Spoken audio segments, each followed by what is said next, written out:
Thank you, Council President, and I also want to offer my families in Atlanta.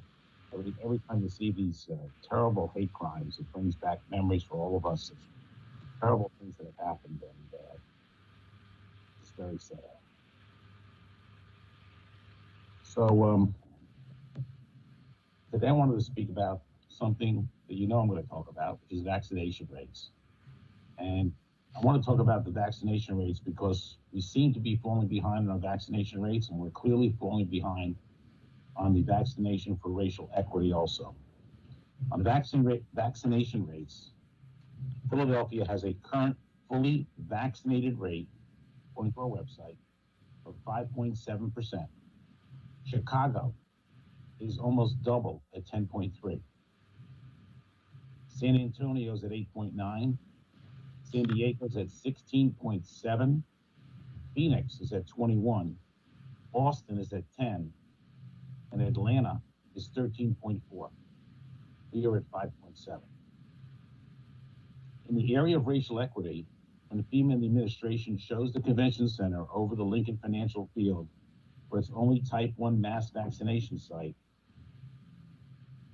I warned and was concerned that putting our biggest vaccination site in a predominantly white neighborhood and using an invitation list that is overwhelmingly white would only exacerbate the racial inequity in vaccinations across our city.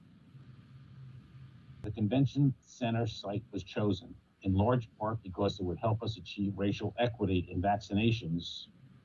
Pushback. Today, the lead story on the front page of the Philadelphia Inquirer states racial gap in vaccine worsens. The article analyzes the numbers and came to one conclusion. Putting our FEMA site at the convention center missed the mark on the administration's goals of equity vaccine distribution. To be more specific, the Inquirer said, before the FEMA site opened 2 weeks ago, 11.9% of white residents had been vaccinated, compared with 6.4% of black residents. In just 2 weeks from there, that gap, that differential of 5.5 percentage points between white and black has nearly doubled to 10.5 points. FEMA site fueled a spike in the white vaccination rate, which grew to 21.9% compared with 11.4% black residents.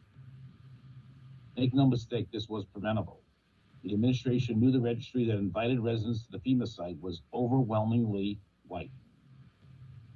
They knew that this site was a neighborhood site, 67% white in Center City, and they moved ahead, touting goals of racial equity and speed and distribution. In response to the problem, the administration said for the next 6 days, we will reserve half the FEMA doses for those living in zip codes with the greatest number of vulnerable residents, namely our people of color in Philadelphia, but only for 6 days. I know this body is working really hard to coordinate with all of our known networks, community leaders in these targeted areas to try and get this city to where it ought to be. But with only 6 days to do this, I have serious concerns. 6 days of racial equity at the FEMA mega site doesn't really work. Neither does the administration's plan to put more small-scale sites in black and brown neighborhoods. Over the past 3 weeks, we've seen or put 6 new sites in underserved neighborhoods, and I think that's great. I'm in total favor of that. But the issue is that these locations lack capacity. And at this pace, people of color in Philadelphia will not catch up. We need capacity.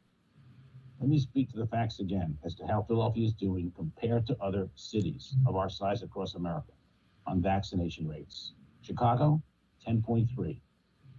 San Diego, 16.7. Phoenix, 21. Boston is at 10. Atlanta's 13.4. And we are at 5.7.